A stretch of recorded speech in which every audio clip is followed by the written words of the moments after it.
আসসালামু আলাইকুম, কেমন আছেন সবাই? এখন আমরা আরেকটি অঙ্ক করাবো। অঙ্কটি হচ্ছে আমাদের বইয়ের 31 নম্বর অঙ্ক, চ্যাপ্টার 1-এর। তো অঙ্কটিতে আমাদের বলা আছে বৃত্তাকার হেলিক্সের সমীকরণ। তো বৃত্তাকার হেলিক্সের সমীকরণ হচ্ছে আমাদের এই সমীকরণটা, যেটা হচ্ছে x = cos t, অর্থাৎ x অক্ষ বরাবর cos t, y অক্ষ বরাবর sin t, z = t হলে আমাদের t = পাই বিন্দুতে, মূলত আমার এটা লেখা মিস্টেক হয়ে গেছিলো, ওই জন্য আমি উপরে লিখেছি, অর্থাৎ t = পাই বিন্দুতে উহার স্পর্শরেখার পরামিতিক সমীকরণ। তো এখানে স্পর্শরেখার এবং পরামিতিক সমীকরণটা চেয়েছে। তো এটা তোমাদের জানানোর আগে আমি একটি সূত্র তোমাদের জানিয়ে নিই যে কোনো বিন্দুতে, মূলত ধরো t0, এখানে t0 বিন্দুতে, মানে এখানে বিন্দুটা t0 = যে কোনো কিছু আর কি প্রশ্নে দেওয়া থাকতে পারে, যেমন t = পাই বিন্দু, এখানে পাইটাই হচ্ছে সেই t0 মান।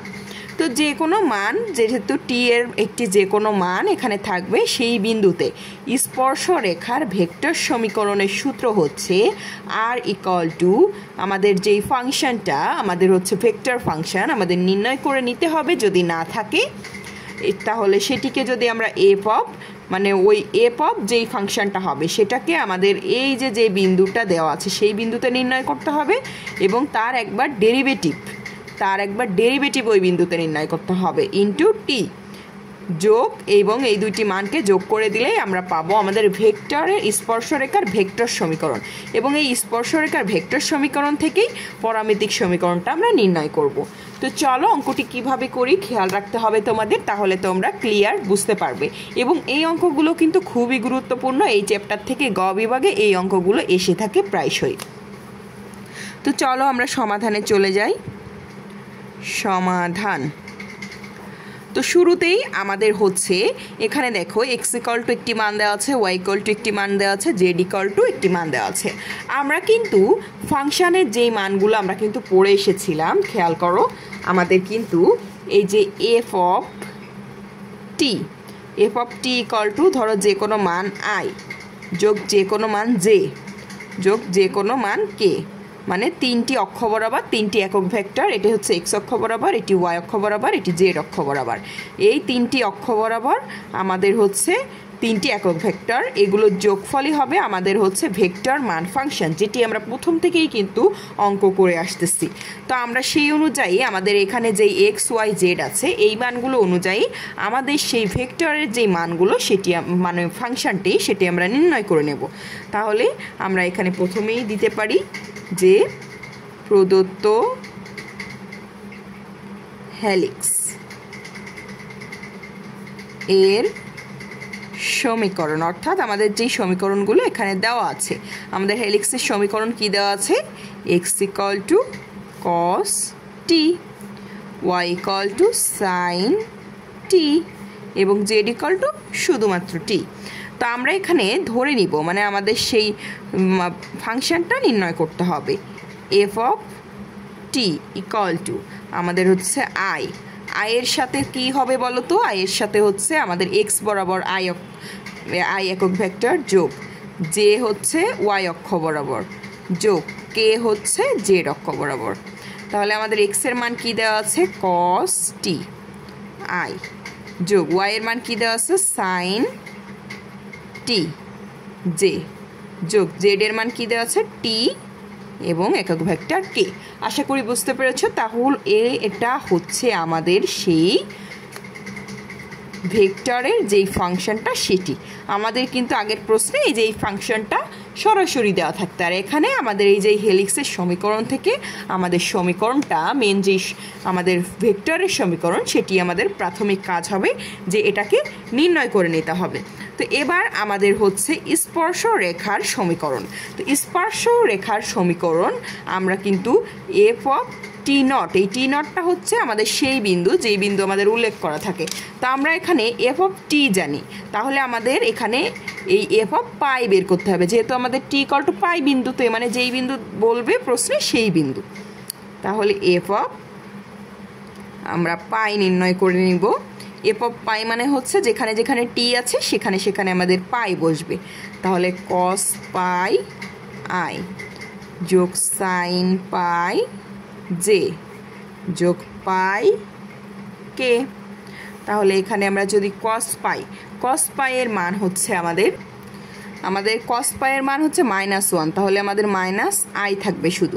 আর সাইন পাইয়ের মান হচ্ছে 0, তাহলে এটি চলে যাবে, এটি আমাদের আর থাকবে না, এবং এখানে আমাদের থাকবে পাই কে। আশা করি বুঝতে পেরেছো। তো এটি আমাদের কিসের মান? আমাদের এফ অফ পাইয়ের মান, যেটাকে ধরো আমরা 1 নং সমীকরণ দিলাম।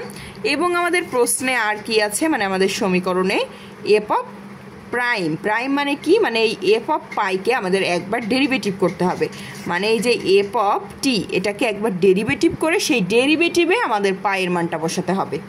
তাহলে এফকে একবার ডেরিভেটিভ করব আমরা টি এর সাপেক্ষে। তাহলে কস টিকে যদি আমরা টি এর সাপেক্ষে ডেরিভেটিভ করি আমাদের হবে সাইন টি মাইনাস সাইন টি এবং আই। সাইন টিকে আমরা ডেরিভেটিভ করলে হয়ে যাবে পজিটিভ কস টি জে, এবং টিকে ডেরিভেটিভ করলে টি এর সাপেক্ষে 1 থাকে, তাহলে থাকবে শুধুমাত্র কে। আশা করি বুঝতে পেরেছো। এবার আমরা নির্ণয় করব এফ প্রাইম অফ পাই, কারণ এফ পাই নির্ণয় করেছি, এবার এফ প্রাইম অফ পাই নির্ণয় করব, কারণ আমাদের এই সূত্রটা, আমাদের এই অঙ্কের জন্য এই সূত্রটা হবে এফ। তাহলে আমাদের এখানে মূলত হবে এফ প্রাইম টি নটের জায়গায় হবে মূলত পাই, কারণ আমাদের মানটি পাই দেওয়া আছে, প্লাস টি এফ প্রাইম টি নটের জায়গায় হবে পাই, অর্থাৎ টি নট ইকুয়াল টু আমাদের এই অঙ্কের জন্য পাই দেওয়া আছে, এজন্য আমরা পাই বসাবো।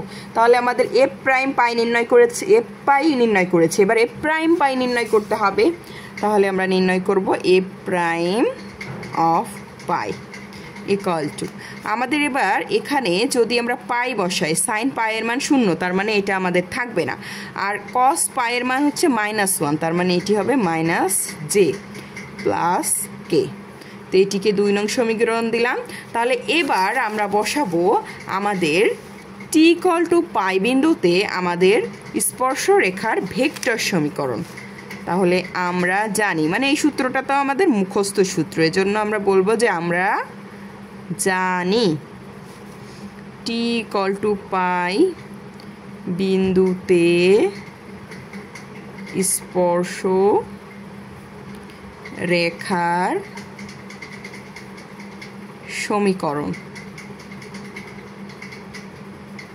সমীকরণটা কি হবে বলো তো? R equal to F of pi যোগ T into F prime of pi. তাহলে আমাদের এফ অফ পাইয়ের মান আমাদের কি বের হয়েছিল? -i প্লাস পাই কে যোগ টি ইন্টু আমাদের হচ্ছে এফ প্রাইম পাই, তাহলে টি এর সাথে আমাদের মাইনাস জে আমাদের হবে, তাহলে আমাদের এখানে মূলত হচ্ছে চিহ্নটা হয়ে যাবে মাইনাস, কারণ মাইনাস জে আছে, এর সাথে গুণ হবে টি, তাহলে T J minus T J, এবং আমাদের এখানে আর কি আছে? প্লাস কে ছিল, তাহলে কে এর সাথেও টি যোগ হবে, তো প্লাস টি কে। তাহলে এবার আমাদের মানগুলোকে আমরা এক করি, -i আছে, এবার বিয়োগ টি জে আছে, এবং আমাদের কে এর সাথে আছে হচ্ছে এক আছে পাই আর একটা হচ্ছে টি ইন্টু আমাদের কে, কারণ কে দুইটা আছে যেটা থেকে আমরা কমন মানগুলো একসাথে করলাম। তাহলে আমাদের ভেক্টর সমীকরণ হচ্ছে দাঁড়ালো এই মানটা। তাহলে আর ইকুয়াল টু আমাদের ভেক্টর সমীকরণ হচ্ছে এটা, কিন্তু আমাদের প্রশ্ন কি চেয়েছে বলো তো? এটা হচ্ছে ভেক্টর সমীকরণ,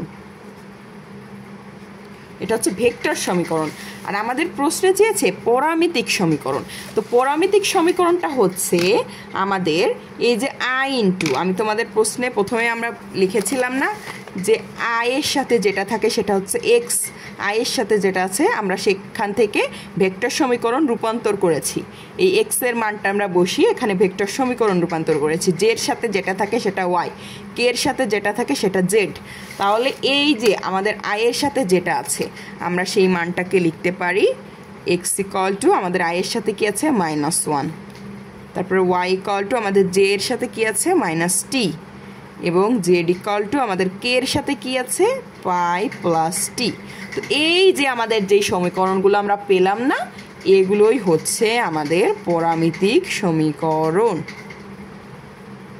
কিসের পরামিতিক সমীকরণ? আমাদের t=π বিন্দুতে স্পর্শ রেখার পরামিতিক সমীকরণ। আশা করি বুঝতে পেরেছ। তো মূলত আমাদের এই অঙ্কগুলো করার প্রসেস হচ্ছে, তোমাদেরকে আবার আমি একটু ক্লিয়ার বুঝিয়ে দিই। আমাদের এই অঙ্কগুলো করতে হবে হচ্ছে, প্রথমে কিন্তু আমাদের পরামিতিক সমীকরণই ছিল, এগুলো হচ্ছে বৃত্তাকার হেলিক্সের পরামিতিক সমীকরণ। সেখান থেকে আমাদের প্রথমে যেতে হবে হচ্ছে ভেক্টরের স্পর্শক রেখার সমীকরণে। এজন্য আমরা এখানে ভেক্টরের একটি ফাংশন রূপে মানগুলোকে আমরা বসিয়ে নিয়েছি, এবং এই ভেক্টর ফাংশন থেকে প্রথমেই নির্ণয় করে নিতে হবে আমাদের কি বলতো, এই যে ভেক্টর রেখার সমীকরণ, এত বিন্দুতে স্পর্শ রেখার এটি হচ্ছে ভেক্টর সমীকরণের সূত্র। এবং এই ভেক্টর সমীকরণ থেকেই, মানে স্পর্শ রেখার ভেক্টর সমীকরণ থেকে স্পর্শ রেখার পরামিতিক সমীকরণ বের করতে হবে। তো অঙ্কগুলোর প্রসেস, তোমরা যদি প্রসেসটা বুঝো যে কোনটার পর আমরা কি করব, তাহলেই কিন্তু যে কোনো নিয়মের এই অঙ্কগুলো তোমরা পারবে। তো প্রথমের প্রসেসটা হচ্ছে আমাদের যেই পরামিতিক সমীকরণ থাকবে সেগুলো থেকে আমাদের ভেক্টর ফাংশানে রূপান্তর করতে হবে, ভেক্টর ফাংশন। এরপর আমাদের স্পর্শরেখার ভেক্টর সমীকরণের যেই সূত্রটা, এই সূত্র প্রয়োগ করতে হবে, অর্থাৎ স্পর্শকের যেই সূত্র সেটি অ্যাপ্লাই করতে হবে। এরপর এখান থেকে আবার সেই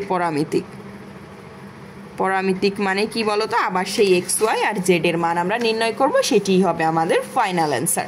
তো এই অঙ্কটা তোমরা যদি বুঝে থাকো, এই সেম প্রসেসে তোমাদের বইয়ে যে অঙ্কটা আছে সেটি হচ্ছে এই যে 36 নম্বরে 2, এটা 2017 সালে এসে গিয়েছে। তো এই অঙ্কটাও তোমাদের জন্য অনেকটাই গুরুত্বপূর্ণ, এবং যেই ভেক্টর সমীকরণ এবং পরামিতিক সমীকরণের সব অঙ্কগুলোই মূলত একই সিস্টেমে। তো এই অঙ্কটা আমাদের কি দেওয়া আছে একটু খেয়াল করো। আমাদের এখানে প্রশ্নে উল্লেখ করা আছে, নিম্নলিখিত ভেক্টর ফাংশনগুলি পি বিন্দুতে স্পর্শ রেখার ভেক্টর সমীকরণ এবং পরামিতিক সমীকরণ। মানে কি বলতো, ভেক্টর সমীকরণও চাচ্ছে আবার পরামিতিক সমীকরণও চাচ্ছে। তো ভেক্টর সমীকরণ মানে হচ্ছে এই যে এই অ্যান্সারটা, আমাদের এখানে কিন্তু এটা অ্যান্সার চেয়েছিল না, কিন্তু পরামিতিক সমীকরণ বের করতে গেলে অবশ্যই আমাদের ভেক্টর সমীকরণ আগে বের করতে হবে। তো মূলত এই প্রশ্নে এটাও একটা অ্যান্সার চেয়েছে এবং এটা আর একটা অ্যান্সার চেয়েছে। তো আমাদের এই প্রশ্নে কিন্তু অ্যান্সার একটাই চেয়েছিল, তাই তো আমরা এটাই হলো অ্যান্সার ধরেছি। কিন্তু এই প্রশ্নে মূলত প্রসেস একটাই, কিন্তু তোমরা আগে ভেক্টর সমীকরণটাও হলো মূলত তোমাদের একটা উত্তর, আর পরামিতিক সমীকরণটা আরেকটা উত্তর, এই আর কি।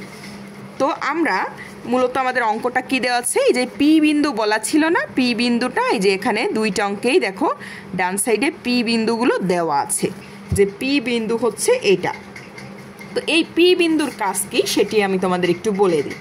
তো মূলত দেখো আমাদের এই আয়ের পাশে যেটা থাকবে সেটার মান কি, সেটা এক্স না, আর জে এর সাথে যেটা থাকবে সেটির মান ওয়াই না। তো এই যে আমাদের পি বিন্দুতে যেটি হচ্ছে এক্স বরাবর, মানে এই যে প্রথমটা এক্স পরেরটা ওয়াই, এটা এক্স পরেরটা ওয়াই ধরো, তো এই যে এইটুকুর মান সমান হচ্ছে -1, আর এই যে জের সাথে যেই মানটা ওয়াই এর মান সেটি হচ্ছে আমাদের এইটার মান। তো একইভাবে এখানে দেখো তিনটি মান দেওয়া আছে, আয়ের সাথে একটা সেটির মান হচ্ছে 4, জে এর সাথে যেই মানটা সেটির মান 1, আর কে এর সাথে যেই মানটা সেটির মান হচ্ছে 0। এখানে আই জে কে ছিল এজন্য তিনটি মান পি বিন্দুতে, আর এখানে শুধু আই জে আছে এজন্য পি এর দুইটি মান। আশা করি বুঝতে পেরেছো। তো দেখো বই থেকেই আমি ব্যাপারটা তোমাদের বুঝিয়ে দিই, কারণ অঙ্কটা সেম, আমি যেটা খাতায় করালাম একই রকম, শুধু এই অংশটাই একটু আলাদা। তো মূলত প্রদত্ত ভেক্টর ফাংশন আমাদের এখানে যা ছিল আমরা তুলে নিব। এরপরে পি বিন্দুতে, অর্থাৎ এই পি বিন্দুতে আমাদের এই যে এই অংশটা সমান হচ্ছে এই পি এর প্রথম বিন্দু, অর্থাৎ 2t - 1 = 1। এবং এই অংশটা সমান আমাদের পি এর দ্বিতীয় বিন্দু। তো এই দুইটা সমীকরণ থেকে মূলত আমাদের কাজ হচ্ছে টির মান বের করা। তো দেখো যে কোনো একটি সমীকরণ থেকেই তোমরা কিন্তু টির মান বের করতে পারবে। তো 2t - 1, 1টাকে ওই পাশে দিয়ে দিলে পজিটিভ 1 হয়ে যাবে, তাহলে -1 আর +1 এ মানটি হয়ে যাবে 0, তাহলে t = 0। তাহলে টির মান আমাদের কি বের হচ্ছে? টির মান বের হচ্ছে আমাদের 0। এবং এক্ষেত্রে এইটার মানেও দেখবা 0ই বেরোবে, কারণ আমাদের যদি এটাকে স্কোয়ার করো তাহলে এটা হবে 4 + 3t আর এটা হবে 4।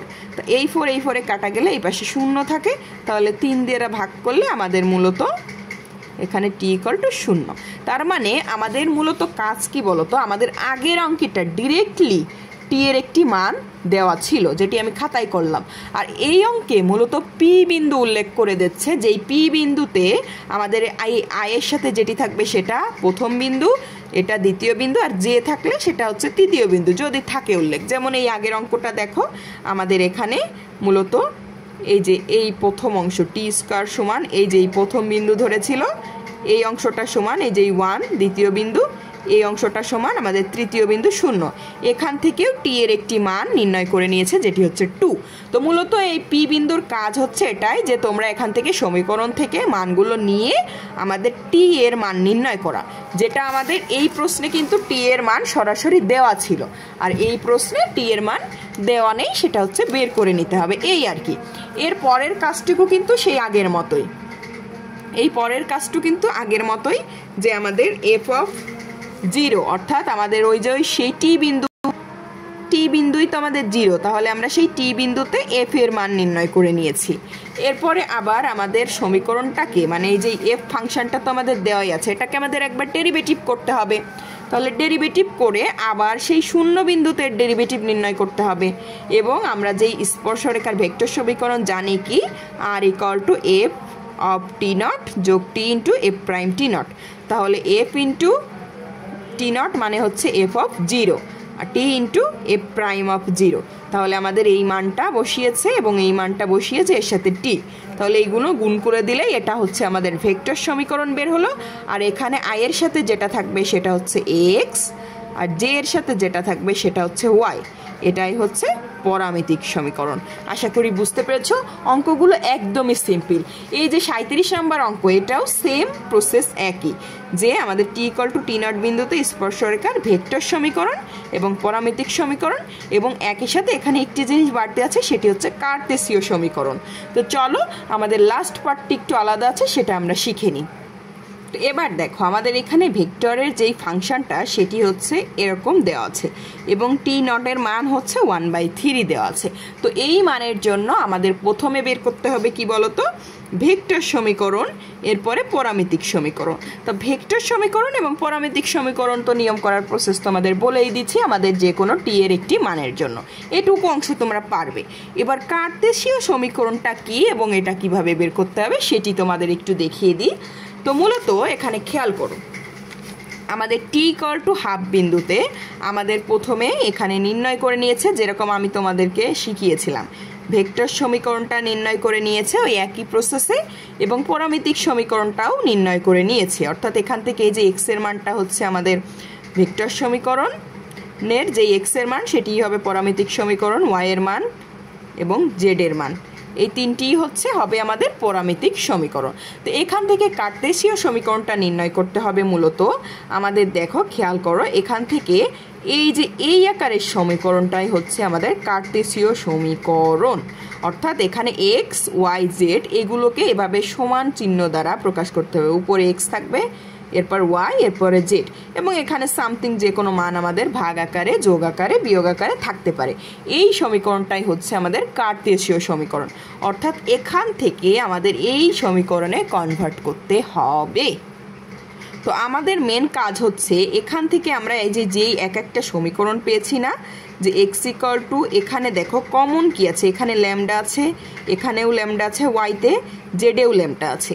তো এখান থেকে মূলত আমাদের প্রত্যেকটি মান থেকে, মানে x এর এই সমীকরণ থেকে, y এর এই সমীকরণ থেকে, জেড এর এই সমীকরণ থেকে, প্রত্যেকটি সমীকরণ থেকে কাজ হবে ল্যামডার মান বের করা, এবং প্রত্যেকটি সমীকরণে এই মানটা সমান ল্যামডা বের হয়েছে, এই মানগুলো সমান ল্যামডা বের হয়েছে। তো ল্যামডা সমান যেহেতু এইটা এইটা এইটা এই তিনটি মানই যেহেতু ল্যামডার সমান, তাহলে আমরা এই তিনটি মানকেই সমান ধরতে পারি। এবং এই তিনটি মানই দেখো, এটা এক্স বিয়োগ 1 ভাগ পাই রুট 3, ওয়াই বিয়োগ রুট 3 ভাগ পাই এবং জেড বিয়োগ 1 ভাগ 3, এগুলো সমান আকারে দিয়ে দিলেই এটি মূলত আমাদের কার্তেসীয় সমীকরণ। তো পরামিতিক সমীকরণ থেকে কার্তেসীয় সমীকরণ নির্ণয় করা খুব ইজি।